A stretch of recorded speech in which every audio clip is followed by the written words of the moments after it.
everybody, and welcome to Poland Daily Travel. I'm Will Richardson, and I must say, you're looking well. In the next series of programs, we'll be going well off the beaten path. We'll be heading north to the province of Kujawsko-Pomorania. There, we'll be following the medieval route of the Jawanza River.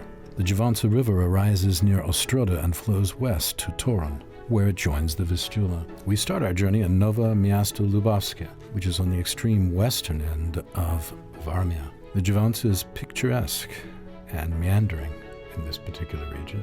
As it flows west, it becomes wider until it reaches Brodnica, the site of a massive Teutonic castle, now mostly in ruins, except for the 54-meter-tall tower.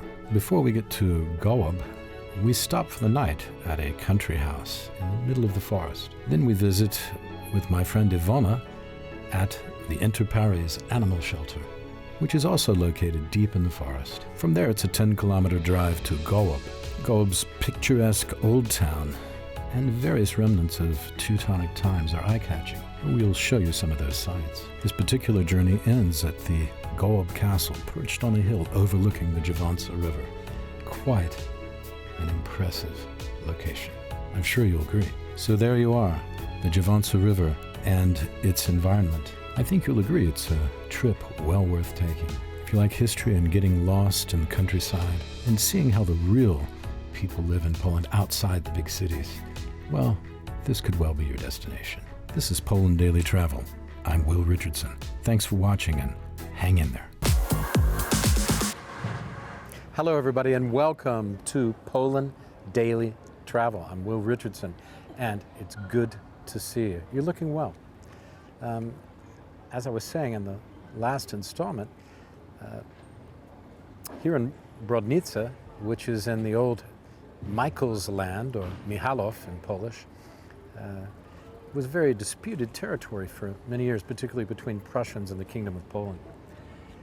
This poor fella symbolizes it all, as I said at the end of the last segment. It's worth remembering. Here he is, his sword is broken in half, and his foot rests on the saddle because his horse has been taken, and he's surrendered at the end of the November uprising against the Russians. They came here and surrendered. But there was also a great victory during the campaign for Warsaw, which ended with the Battle of Warsaw and a victory for Poland over the Bolsheviks, saving Europe, many historians think. And there's a very, very good case to be made for that. Nice punctuation. Here in the town square, it's a very interesting thing. I say square, it's a Rennick. That's the old well. Very deep. I wouldn't want to fall down there, but we throw a coin in there for luck. There you go. You'll notice behind me that the so-called square is really a triangle. It comes to a point here, and then say goodbye to our friend, and hats off to you and those like you that you represent. And we walk down here and we see that the square opens up again.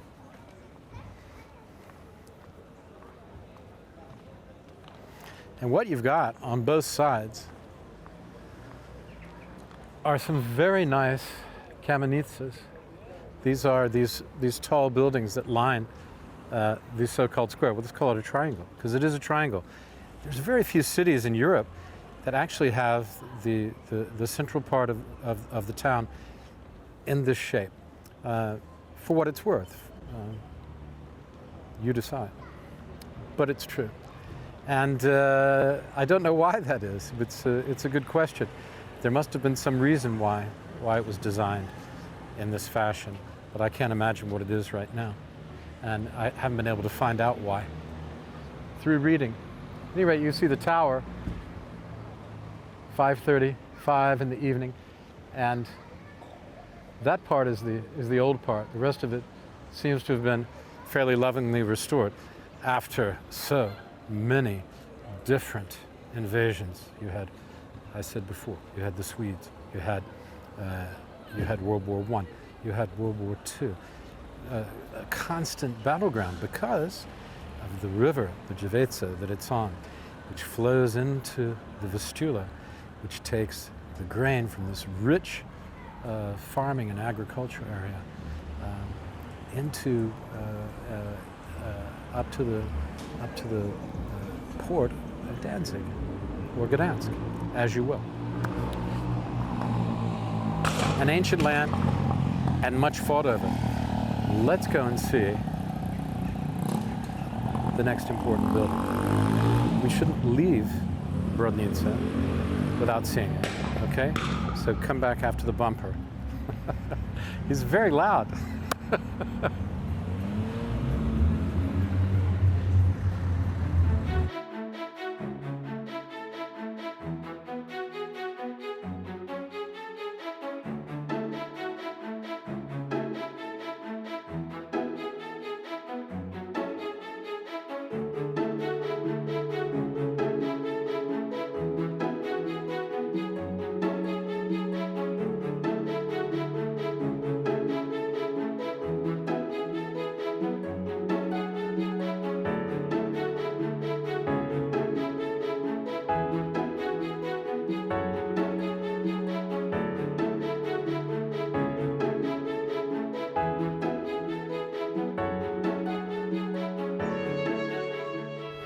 Right, so welcome back. And look behind me. That is a 54-meter tower in this Teutonic castle. This castle was built in the 1300s. It existed before Grunwald, and the Teutonic army, after their defeat at Grunwald, surrendered the castle. They got it back shortly after, and then it went back to Poland shortly after that again. As I remember. Quite an impressive tower.